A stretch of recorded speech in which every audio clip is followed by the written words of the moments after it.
ನಮಸ್ತೆ ಚಂದನ ವಾಹಿನಿಯ ವೀಕ್ಷಕರೇ, ಇಂದಿನ ಕಾರ್ಯಕ್ರಮದಲ್ಲಿ ನಾವು ಮಹಿಳೆಯರಿಗಾಗಿ ಯೋಗ ಕಾರ್ಯಕ್ರಮವನ್ನು ಪ್ರಸ್ತುತಪಡಿಸುತ್ತಿದ್ದೇವೆ.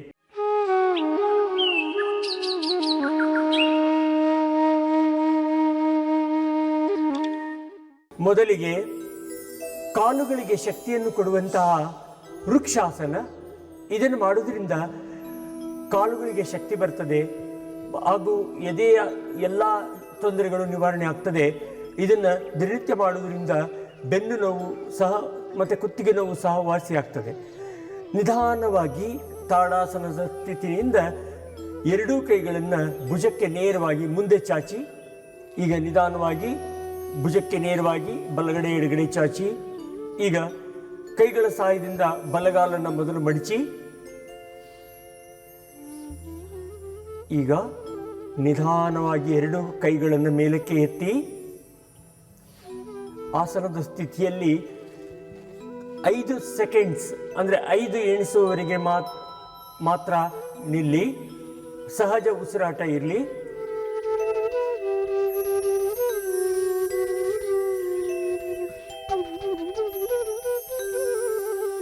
ನಿಧಾನವಾಗಿ ಆ ಆಸನದ ಸ್ಥಿತಿಯಿಂದ ವಾಪಸ್ ಬನ್ನಿ. ತಾಡಾಸನಕ್ಕೆ ಕೈಗಳನ್ನು ಕೆಳಗೆ ಬಿಡಿ.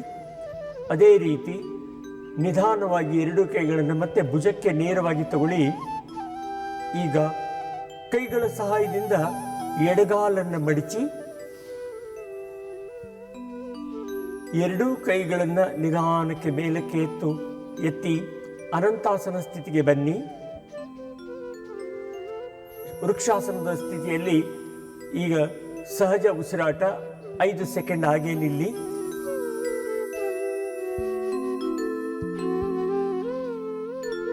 ನಿಧಾನವಾಗಿ ಕಾಲುಗಳನ್ನು ಕೆಳಗೆ ಬಿಡಿ.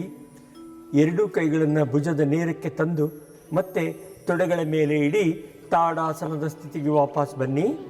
ಕೆಲವು ಆಸನಗಳಲ್ಲಿ ನಾವು ಎರಡೂ ಕಡೆ ಮಾಡಬೇಕಾಗ್ತದೆ, ಬಲಗಡೆ ಎಡಗಡೆ. ಕಾರಣ ಏನಂದರೆ, ಮೆದುಳಿನಲ್ಲಿ ಬಲಗಡೆಯ ಮೆದುಳು ಎಡಗಡೆಯ ಮೆದುಳು ಅಂತ ಇರ್ತದೆ. ಅದರ ಮೇಲೆ ವೈಜ್ಞಾನಿಕವಾಗಿ ಆ ಆಸನದ ಪರಿಣಾಮ ಆಗಬೇಕು. ಆದ್ದರಿಂದ ಎರಡೂ ಭಾಗದ ಆಸನಗಳನ್ನು ಮಾಡಬೇಕಾಗ್ತದೆ.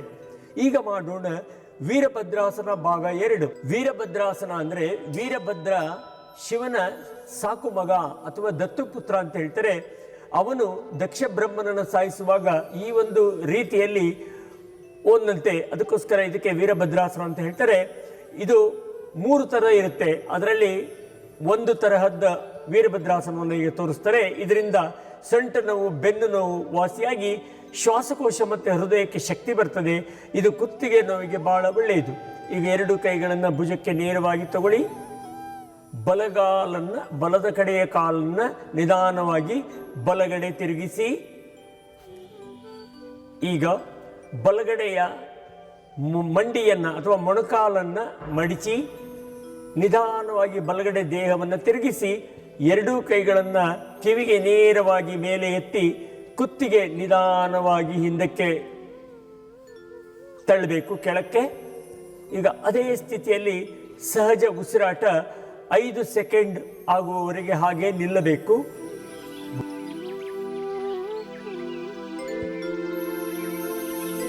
ನಿಧಾನವಾಗಿ ಕೈಗಳನ್ನು ವಾಪಸ್ಸು ತೆಗೆಯಿರಿ. ಆ ಬಲಗಾಲನ್ನು ಮತ್ತೆ ಎಡಗಾಲಿಗೆ ಜೋಡಿಸಿ ತಾಡಾಸನದ ಸ್ಥಿತಿಗೆ ಬನ್ನಿ. ಅದೇ ರೀತಿ ಈ ಆಸನವನ್ನು ಮತ್ತೆ ಪುನರಾವರ್ತನೆ ಮಾಡೋಣ ಎಡಗಡೆಯ ಭಾಗದಲ್ಲಿ. ಈಗ ನಿಧಾನವಾಗಿ ಎಡಗಡೆಯ ಪಾದವನ್ನು ತಿರುಗಿಸಿ, ಎಡಗಡೆಯ ಮಂಡಿಯನ್ನು ಮಡಿಚಿ, ನಿಧಾನವಾಗಿ ಮಂಡಿಯ ಪಕ್ಕ, ಪಾದದ ಪಕ್ಕ ಎಡಗಡೆಯ ಹಸ್ತವನ್ನು ಇಟ್ಟು, ಈಗ ಅದೇ ಥರ ಆದಷ್ಟು ಮಂಡಿಯನ್ನು ಮಡಚಿ, ಮೇಲೆ ನೋಡಿ, ಕುತ್ತಿಗೆ ನೇರವಾಗಿರಲಿ, ಕೈಗಳಿಂದ ಹೊರಗೆ ಬರಲಿ. ಸಹಜ ಉಸಿರಾಟ 5 ಸೆಕೆಂಡ್ ನಿಲ್ಲಿ.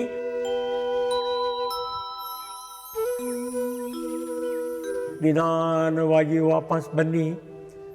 ಮತ್ತೆ ಪಾದವನ್ನು ವಾಪಸ್ ತಗೊಳ್ಳಿ, ಕೈಗಳನ್ನು ಕೆಳಗೆ ಬಿಡಿ. ತಾಡಾಸನದ ಸ್ಥಿತಿಗೆ ಬನ್ನಿ. ತಾಡಾಸನದ ಸ್ಥಿತಿಗೆ ಬನ್ನಿ.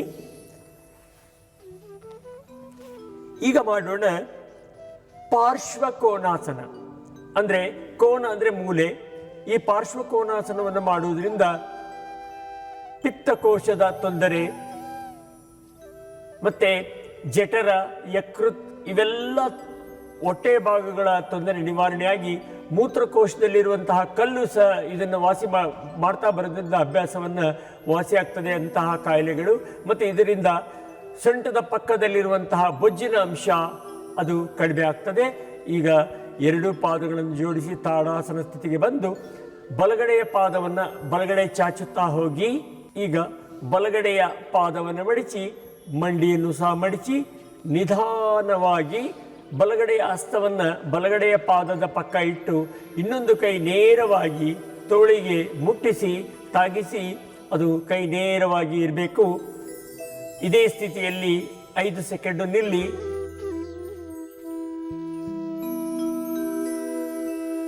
ನಿಧಾನವಾಗಿ ವಾಪಸ್ ಬನ್ನಿ. ಮತ್ತೆ ತಾಡಾಸನದ ಸ್ಥಿತಿಗೆ ಬಂದು ಇದನ್ನು ವಿರುದ್ಧ ದಿಕ್ಕಿನಿಂದ ವಿರುದ್ಧ ಕಡೆಯಿಂದ ಮತ್ತೆ ಇದನ್ನು ಪುನರಾವರ್ತನೆ ಮಾಡೋಣ. ಈಗ ಮುಂದೆ ನಿಧಾನವಾಗಿ ಎಡಗಡೆಯ ಪಾದವನ್ನು ಎಡಗಡೆ ತಿರುಗಿಸಿ ನಿಧಾನವಾಗಿ ಮಂಡಿಯನ್ನು ಮಡಿಚಿ ಈಗ ಎಡಗಡೆಯ ಪಾದದ ಪಕ್ಕ ಎಡಗಡೆಯ ಹಸ್ತವನ್ನು ಇಟ್ಟು ಬಲಗೈ ಕಿವಿಯ ಮೇಲಿನಿಂದ ನೇರವಾಗಿ ಬರಲಿ. ಅದೇ ಸ್ಥಿತಿಯಲ್ಲಿ ಸ್ವಲ್ಪ ಹೊತ್ತು ನಿಲ್ಲಿ. 5 ಸೆಕೆಂಡ್.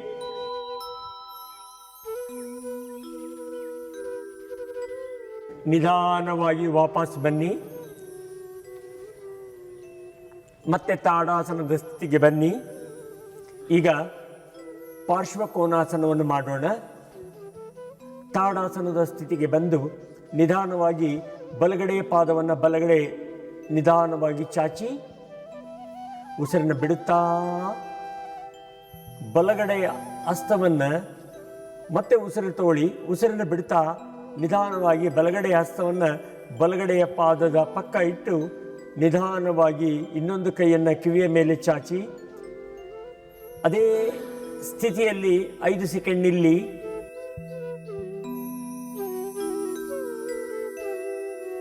ನಿಧಾನಕ್ಕೆ ಮೇಲೆ ಬನ್ನಿ. ಮತ್ತೆ ತಾಡಾಸನದ ಸ್ಥಿತಿಗೆ ಬಂದು ಇದನ್ನು ಎಡಗಡೆಯ ಬದಿಯಲ್ಲಿ ನಾವು ಪ್ರಾರಂಭ ಮಾಡೋಣ.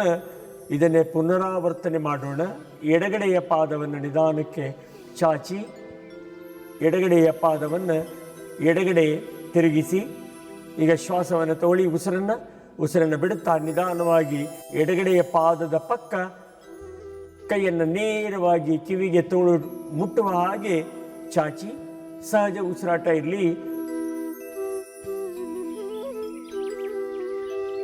ಉಸಿರನ್ನು ತಗೊಳ್ತಾ ನಿಧಾನಕ್ಕೆ ಮೇಲೆ ಬನ್ನಿ. ಮತ್ತೆ ತಾಡಾಸನದ ಸ್ಥಿತಿಯಲ್ಲಿ ಮುಂದೆ ತಿರುಗಿ ಹಾಗೆ ನಿಲ್ಲಿ.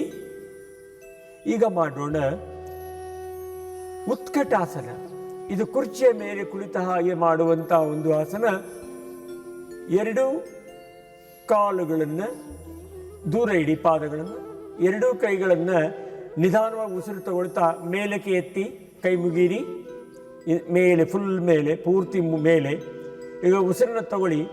ಉಸಿರನ್ನು ಬಿಡ್ತಾ ನಿಧಾನವಾಗಿ ಕುರ್ಚಿಯ ಮೇಲೆ ಕುಳಿತ ಹಾಗೆ ಕುಳಿತುಕೊಳ್ಳಿ. ಇದು ಸಹ ಕಾಲುಗಳ ನೋವು, ಮಂಡಿ ನೋವು, ಬೆನ್ನು ನೋವು ಇರುವಂಥವರಿಗೆ ಬಹಳ ಉತ್ತಮವಾದ ಸರಳವಾದ ಆಸನ. ಇದೇ ಸ್ಥಿತಿಯಲ್ಲಿ 5 ಸೆಕೆಂಡ್ ನಿಲ್ಲಿ. ನಿಧಾನ ಮೇಲೆ ಬನ್ನಿ. ಈಗ ಹಸ್ತಗಳನ್ನು ಕೆಳಗೆ ಬಿಡಿ. ಕೈಗಳನ್ನು 2 ಪಾದಗಳನ್ನು ಜೋಡಿಸಿಕೊಂಡು ತಾಡಾಸನದ ಸ್ಥಿತಿಗೆ ಬನ್ನಿ. ಪ್ರಸರಿತ ಪಾದಾಸನವನ್ನು ಮಾಡುವುದರಿಂದ ಹೊಟ್ಟೆಯ ಎಲ್ಲ ಭಾಗದ ತೊಂದರೆಗಳು ನಿವಾರಣೆ ಆಗುತ್ತೆ. ಮುಖ್ಯವಾಗಿ ಮಹಿಳೆಯರಿಗೆ ಇರುವಂತಹ ಮಹಿಳೆಯರ ಕಾಯಿಲೆಗಳು, ಮುಟ್ಟಿನ ದೋಷಗಳು ನಿವಾರಣೆಯಾಗಿ ಬೊಜ್ಜು ಕರಗಿಸಲು ಇದು ಸಹಾಯ ಮಾಡ್ತದೆ. ಮತ್ತು ಕಾಲುಗಳಿಗೆ ಶಕ್ತಿ ಸಿಗ್ತದೆ. ಮತ್ತು ಇದು ಬಹಳ ಮುಖ್ಯವಾಗಿ ಮೂಲವ್ಯಾಧಿ ಇರುವಂಥವರಿಗೆ ಮತ್ತು ಮಲಬದ್ಧತೆ ಇರುವಂಥವರಿಗೆ ಇದು ಬಹಳ ಒಳ್ಳೆಯ ಆಸನ. ಪ್ರಸರಿತ ಪಾದಾಸನ. ನಿಧಾನವಾಗಿ ತಾಡಾಸನ ಸ್ಥಿತಿಯಿಂದ 2 ಕಾಲುಗಳನ್ನು ದೂರ ಇಡಿ ಸಾಧ್ಯವಾದಷ್ಟು. ಈಗ 2 ಹಸ್ತಗಳನ್ನು ಮೊದಲಿಗೆ ನೆಲಕ್ಕೆ ಇಡಿ, ನೆಲಕ್ಕೆ ಮುಟ್ಟಿಸಿ. ಈಗ ದೀರ್ಘವಾಗಿ ಉಸಿರನ್ನು ತಗೊಳ್ಳಿ. ಉಸಿರನ್ನು ಬಿಡುತ್ತಾ ನೆತ್ತಿಯನ್ನು ನೆಲದ ಮೇಲೆ ಇಡಿ. ಅದೇ ಸ್ಥಿತಿಯಲ್ಲಿ ನಿಧಾನವಾಗಿ ಮುಂಗಾಲನ್ನು ಕೈಯಿಂದ ಹಿಡ್ಕೊಳ್ಳಿ. ಮುಂಗಾಲನ್ನು ಕೈಯಿಂದ ಹಿಡ್ಕೊಳ್ಳಿ. ನಿಧಾನವಾಗಿ ಅದೇ ಸ್ಥಿತಿಯಲ್ಲಿ ಸಹಜ ಉಸಿರಾಟವನ್ನು ನಡೆಸಿ 5 ಸೆಕೆಂಡ್.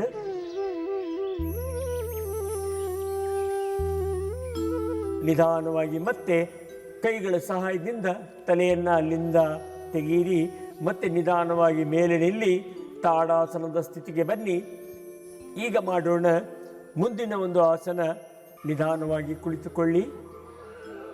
ಕುಳಿತುಕೊಳ್ಳಿ.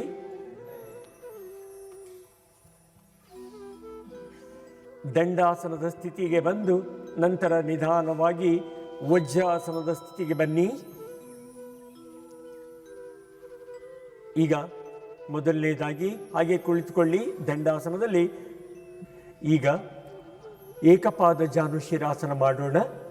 ಮೊದಲಿಗೆ ನಿಧಾನವಾಗಿ ಎಡಗಾಲನ್ನು ಮಡಚಿ ಬಲಗಾಲನ್ನು ಬಲಗಡೆ ಚಾಚಿ ಎರಡೂ ಕೈಗಳನ್ನು ಮೇಲಕ್ಕೆ ಎತ್ತಿ ಉಸಿರನ್ನು ದೀರ್ಘವಾಗಿ ತಗೊಳ್ಳಿ. ಉಸಿರನ್ನು ಬಿಡುತ್ತಾ ನಿಧಾನವಾಗಿ ಮುಖವನ್ನು ಮಂಡಿಗೆ ಮುಟ್ಟಿಸಿ ಅದೇ ಸ್ಥಿತಿಯಲ್ಲಿ ಸ್ವಲ್ಪ ಹೊತ್ತು ನಿಲ್ಲಿ. 5 ಸೆಕೆಂಡ್.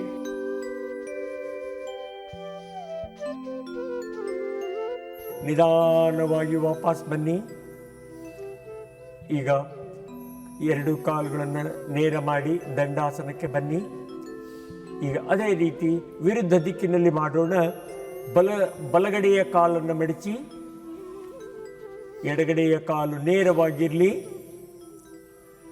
ಈಗ ಎರಡು ಕೈಗಳನ್ನು ಮೇಲಕ್ಕೆ ಎತ್ತಿ ದೀರ್ಘ ಶ್ವಾಸ ಮಾಡಿ ಅದರ ನಂತರ ಉಸಿರನ್ನು ಬಿಡುತ್ತಾ ನಿಧಾನಕ್ಕೆ ಎಡಗಡೆಯ ಪಾದವನ್ನು ಆದಷ್ಟು ಕಟ್ಟಿ ಕೈಗಳಿಂದ ಸಹಜ ಉಸಿರಾಟ ಇರಲಿ.